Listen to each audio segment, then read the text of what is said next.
समाज को नशा मुक्ति बनाने की दिशा में एक ऐतिहासिक कदम उठाते हुए ब्रह्माकुमारी सेवा केंद्र सीपत द्वारा नशा मुक्ति अभियान रथ का शुभारंभ किया गया। इस अवसर पर मुख्य अतिथि विजय कृष्ण पांडेय जी, कार्यकारी निदेशक एवं परियोजना प्रमुख एनटीपीसी सीपत ने हरी झंडी दिखाकर रथ को रवाना किया। इस अवसर पर विशिष्ट अतिथियों के रूप में Deepak Rathore ji, project director BHEL, Jayaprakash Satyakaum ji, HR NTPC, Chandrashekhar Gupta ji, DGM HR BHEL, Manisha Vanshkar ji, sarpanch Sipat, Gopal Satpathy ji, थाना प्रभारी Sipat, Shalabh Nigam ji, principal Bal Bharati school NTPC, doctor Kamal Chhabra ji, cabinet secretary Lions Club International तथा आसपास के गांवों जानजी, देवरी, कोरिया के सरपंच भी उपस्थित रहे। मुख्य अतिथि विजय कृष्ण पांडेय जी, कार्यकारी निदेशक एवं परियोजना प्रमुख एनटीपीसी तारांकन ने अपने उद्बोधन में कहा कि नशा समाज को खोखला करने वाली सबसे बड़ी बुराई है। यह न केवल व्यक्ति के स्वास्थ्य को बिगाड़ता है बल्कि परिवार की खुशियां, आर्थिक स्थिरता और सामाजिक सौहार्द सब कुछ छीन लेता है। उन्होंने कहा कि यदि किसी घर का एक सदस्य भी व्यसन की चपेट में आ जाता है तो पूरा परिवार संकट में पड़ जाता है। नशा क्षणिक सुख देता है लेकिन उसका परिणाम जीवन भर दुख ही देता है।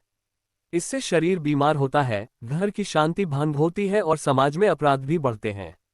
उन्होंने विशेष रूप से ये भी साझा किया कि वे स्वयं जीवन में हमेशा व्यसन से दूर रहते हैं और यही कारण है कि उन्हें कार्य और परिवार दोनों में संतुलन और ऊर्जा बनाए रखने की प्रेरणा मिलती है।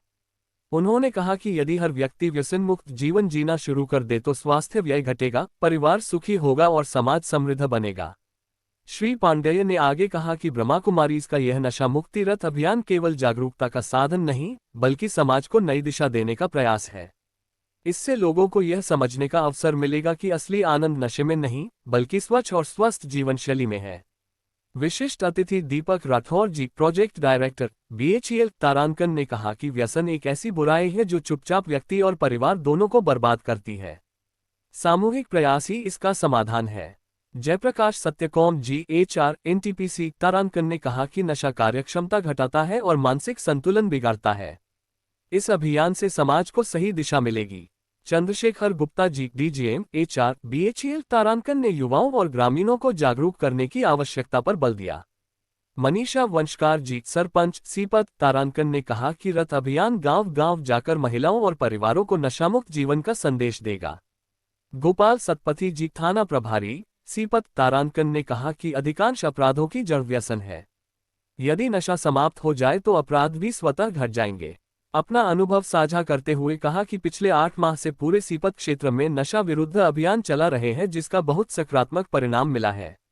शलभ Nigam ji, principal Bal Bharati school NTPC, तारांकन ने बच्चों को बचपन से ही व्यसन से दूर रखने के संस्कार देने पर जोर दिया। बच्चों में सबसे बड़ा नशा मोबाइल का है जिनसे हमें बच्चों को बचाना है। तारांकन doctor Kamal Chhabra ji, cabinet secretary Lions club, तारांकन ने सामाजिक संगठनों को आगे आकर इस अभियान का समर्थन करने की अपील की। जानजी, देवरी और कोरिया के सरपंचों ने भी संयुक्त रूप से इस रथ को गांवों में नई चेतना जगाने वाला बताया। बीके स्वाति दीदी, बिलासपुर सेवा केंद्र संचालिका, तारांकन ने अभियान की विस्तारपूर्वक जानकारी दी। उन्होंने कहा कि यह रथ चलता फिरता विद्यालय है जिसमें लोगों को ऑडियो विजुअल सामग्री, स्लोगन, साहित्य और राजयोग ध्यान की विधि के माध्यम से नशे से होने वाले दुष्परिणाम और उससे मुक्ति पाने के उपाय बताए जाएंगे। नशे से छुटकारा पाने के लिए केवल जागरूकता पर्याप्त नहीं है, इसके लिए आत्मबल आवश्यक है। राजयोग ध्यान व्यक्ति को मानसिक शक्ति देता है और यही शक्ति व्यसन पर विजय पाने में सहायक बनती है। ये रथ हर व्यक्ति को प्रेरित करेगा कि वे नशा छोड़कर जीवन से जुड़ें। सीपत क्षेत्र में यह नशा मुक्ति रथ अगले 6 दिनों तक गांव-गांव जागरूकता और सेवा का अमृत संदेश बांटेगा।